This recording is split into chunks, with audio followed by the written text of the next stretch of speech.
எந்த ஒரு நாட்டின் அல்லது நகரத்தின் பொருளாதார வளர்ச்சிக்கும் வர்த்தக விருத்திக்கும் மிக முக்கியமான தேவை நல்ல போக்குவரத்து முறையாகும். நம்மை ஒரு இடத்திலிருந்து இன்னொரு இடத்திற்கு தரை வழியாக கொண்டு செல்ல இப்போது பல வகையான பொது போக்குவரத்து வழிகள் இருக்கின்றன. தனிநபர் போக்குவரத்துக்கான வாகனங்களுள் முக்கியமான ஒன்று கார். அதனை பெருமளவில் பிரபலப்படுத்தி கற்காலம் பொற்காலம் என்பது போல உலகுக்கு கார் காலத்தை அறிமுகம் செய்த கார் ஜாம்பவான் ஹென்றி ஃபோர்டு ஆவார். இவர்தான் அமெரிக்காவில் கார் உற்பத்தியில் மிகப்பெரிய உந்து சக்தியாக விளங்கி தனது பெயரிலேயே உன்னதமான கார்களை உலகுக்கு தந்த தொழில் பிரம்மா. அப்பா பரிசாக வழங்கிய பாக்கெட் வாட்சை அக்குவேர் ஆணிவேராக பிரித்து போட்டு சேர்த்ததில் தொடங்கிய இவரின் இயந்திர காதல் தன் வாழ்நாள் முழுவதும் தொடர்ந்தது. ஒரு காலத்தில் கார் என்றாலே ஃபோர்டு என்கிற நிலைமைதான் அமெரிக்காவில் இருந்தது. சரித்திர சாலையில் ஹென்றி ஃபோர்டு பதித்த அளவிற்கு சாதனை தடங்களை வேறு யாராலும் பதித்திருக்க முடியாது. ஹென்றி ஃபோர்டு சவால்களை மட்டுமே விரும்பியவர். செய்யும் தவறுகள் கூட பெரிய சாதனைகள் செய்வதற்கு அவசிய தேவையாக இருக்கலாம் என்பது ஹென்றி ஃபோர்டின் வேதவாக்கு. இவர் வெறும் கார் கம்பெனி முதலாளி இல்லை, இவர் ஒரு கார்காலன் கதாநாயகன். ஹென்றி ஃபோர்டின் வாழ்க்கை இவரது கண்டுபிடிப்பை போலவே வேகமும் விறுவிறுப்பும் நிரம்பியது. ஹென்றி ஃபோர்டு 1863ஆம் ஆண்டு ஜூலை 30ஆம் தேதி அமெரிக்காவில் மிச்சிகனில் உள்ள கிரீன்ஃபீல்ட் டவுன்ஷிப்பில் ஒரு பண்ணையில் பிறந்தார். இவரது தந்தை வில்லியம் ஃபோர்டு, இவரது தாயார் மேரி ஃபோர்டு. இவர்கள் பூர்வீகம் இங்கிலாந்து. 6 பிள்ளைகளில் ஹென்றி ஃபோர்டே மூத்தவர். John Ford, Mark Ford, Joan Ford, William Ford மற்றும் ராபர்ட் ஃபோர்டு. ஹென்றி ஃபோர்டு குடும்பத்திற்கென்று பெரிய பண்ணை ஒன்று இருந்தது. ஹென்றி ஃபோர்டு தனது இளமை காலத்தில் அவரது பண்ணையில் பல்வேறு வேலைகளை செய்தார். ஹென்றி ஃபோர்டின் இளம் பருவத்தில் அவரது தந்தை அவருக்கு சட்டை பையில் வைக்கக்கூடிய ஒரு கடிகாரத்தை கொடுத்தார்.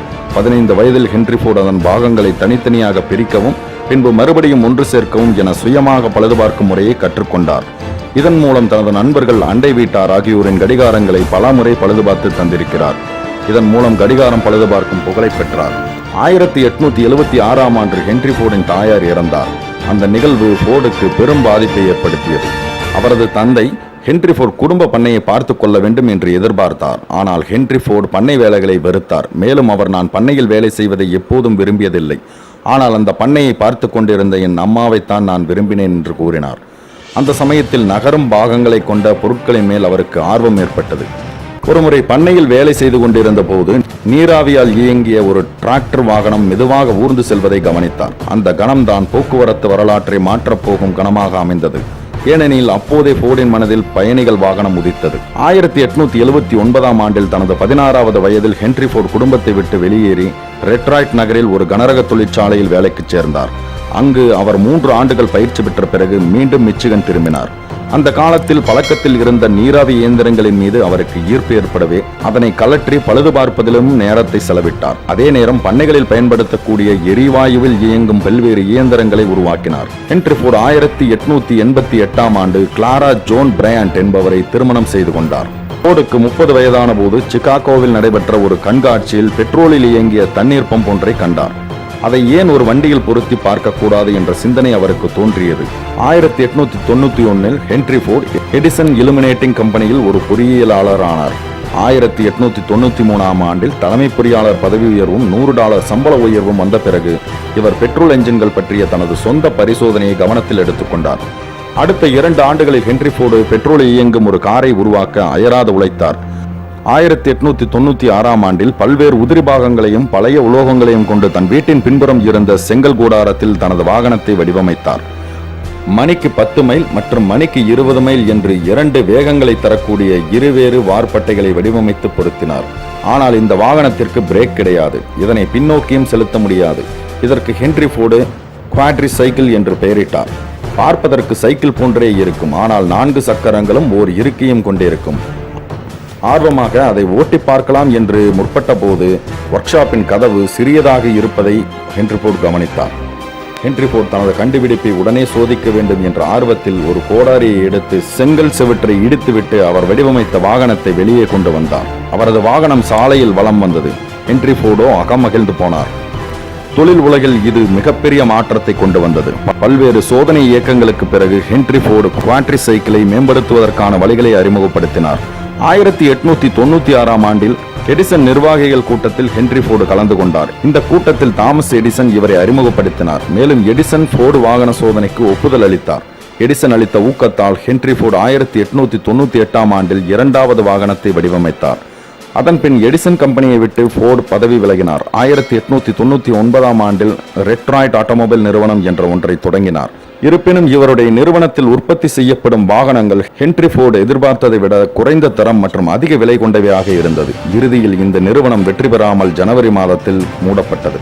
இதன் பிறகு ஹென்றி ஃபோர்டு 1903ஆம் ஆண்டில் மிச்சிகனில் ஃபோர்டு மோட்டார் கம்பெனி என்ற நிறுவனத்தை தொடங்கினார். ஹென்றி ஃபோர்டு புதிதாக வடிவமைக்கப்பட்ட காரை சோதனை ஓட்டம் செய்து ஒரு புதிய சாதனை புரிந்தார். 39.4 வினாடிகள் 1 மைல், அதாவது 1.6 கிலோமீட்டர் தொலைவை ஓட்டி கடந்தார். ஒரு மணி நேரத்தில் 91.3 மைல்கள், அதாவது ஒரு மணி நேரத்திற்கு 146.9 கிலோமீட்டர் வேகத்தை எட்டி மேலும் ஒரு புதிய நிலவேக சாதனையை படைத்தார். ஒரு காலத்தில் கார்களின் தேவை நிச்சயம் அதிகரிக்கும் என்று நம்பிய ஹென்றி ஃபோர்டு கடுமையாக உழைத்து 1908ஆம் ஆண்டு மாடல் டி என்ற காரை உருவாக்கினார். செல்வந்தர்கள் மட்டுமல்ல, சாமானியர்களும் கூட காரை அனுபவிக்க வேண்டும் என்பதுதான் ஹென்றி ஃபோர்டின் அடிப்படை விருப்பமாக இருந்தது. அதனால் காரின் விலையை மிக குறைவாக வைத்திருக்க தயாரிப்பு செலவுகளை கவனமாக பார்த்து கொண்டார். மாடல் டி கார் ஓட்டுவதற்கு மிகவும் எளிதானது மற்றும் மலிவான விலையில் எளிதாக சரி செய்ய முடியும்.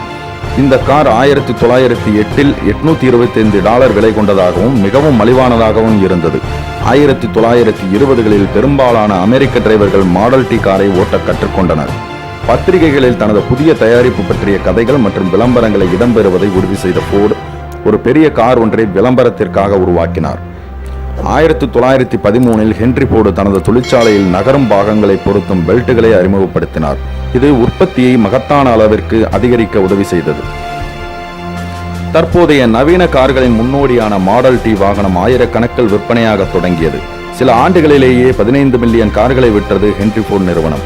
ஹென்றி ஃபோர்டின் தொலைநோக்கு மிக்க தலைமையின் கீழ் அந்த நிறுவனம் அபார வளர்ச்சி கண்டு உலகின் மிகப்பெரிய செல்வம் கொலைக்கும் தொழிலதிபராக அவரை உயர்த்தியது. ஹென்றி ஃபோர்டு புரட்சிகரமான செயலையும் செய்துள்ளார். ஊழியர்களின் நலனை பெரிதாக மதித்ததால் அவர் சம்பளங்களை கூட்டி வேலை நேரத்தை குறைத்தார். அப்போது 9 மணி நேரம் வேலை, $2.34 சம்பளம். ஹென்றி ஃபோர்டு இதில் ஒரு மிகப்பெரிய மாற்றத்தை கொண்டு வந்தார். இந்த சம்பளத்தை இரட்டிப்பாக்கி ஒரு நாளைக்கு குறைந்தபட்ச சம்பளம் $5 என்று அறிவித்தார். மேலும் வேலை நேரத்தை 1 மணி நேரம் குறைத்து 8 மணி நேர வேலையாக்கினார். பல பொருளாதார நிபுணர்கள் அவரது இந்த நடவடிக்கையை எள்ளி நகையாடினார்கள். ஆனால் ஊழியர்கள் மகிழ்ச்சியாக இருந்ததால் உற்பத்தி திறன் பெருகி நிறுவனம் அபார வளர்ச்சி கண்டது. வாழ்வில் செல்வம் கொளித்த அளவிற்கு அவரது மனதில் கருணையும் ஊற்றெடுத்தது. மேலும் பல்வேறு சமூக நலப் பணிகளுக்காக தன் சொத்தில் பெரும்பங்கை செலவழித்தார். அதில் ஒன்றுதான் ஃபோர்டு ஃபவுண்டேஷன். 1936ஆம் ஆண்டு தனது மகன் எட்சல் ஃபோர்டின் தலைமையில் ஃபோர்டு ஃபவுண்டேஷன் என்ற உன்னத அறநிறுவனத்தை தோற்றுவித்தார். அந்த நிறுவனம் உலகம் போற்றும் பல உன்னத அறப்பணிகளை மேற்கொண்டது. 1943ஆம் ஆண்டு எதிர்பாராத விதமாக மகன் எட்சல் ஃபோர்டு இறந்து போனதால் அந்நிறுவனத்தின் தலைமை பொறுப்பை ஹென்றி ஃபோர்டு ஏற்றுக்கொண்டார். 1947ஆம் ஆண்டு ஏப்ரல் 7ஆம் தேதி ஹென்றி ஃபோர்டு தனது 84வது வயதில் காலமான போது ஃபோர்டு ஃபவுண்டேஷன் எனப்படும் உலகின் மிகப்பெரிய அறநிறுவனத்தை விட்டு சென்றார். இவ்வுலகம் வாழ்வில் செல்வம் சேரும் போது சுயநலமும் சேர்ந்து கொள்வதை பலமுறை சந்தித்திருப்பது வரலாறு.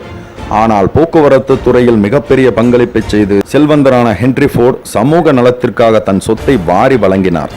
ஹென்றி ஃபோர்டின் ஆய்வுகளும் சோதனைகளும் கடின உழைப்பும் வியர்வையும் தொலைநோக்கு பார்வையும் தான் அவர் கண்டுபிடித்த வாகனத்திற்கு பின்னால் இருக்கின்றன. ஹென்றி ஃபோர்டின் பொன்மொழிகள்: ஆர்வம்தான் எல்லா முன்னேற்றங்களின் ஆதாரம். அது இருந்தால் சாதனை, இல்லாவிட்டால் சாக்குப்போக்கு. உழைப்பின் முக்கிய பலன் லாபம் அல்ல, லாபம் இரண்டாம் பட்சமே. உழைப்பின் முக்கிய பலன் நம் மனதின் சந்தோஷமே.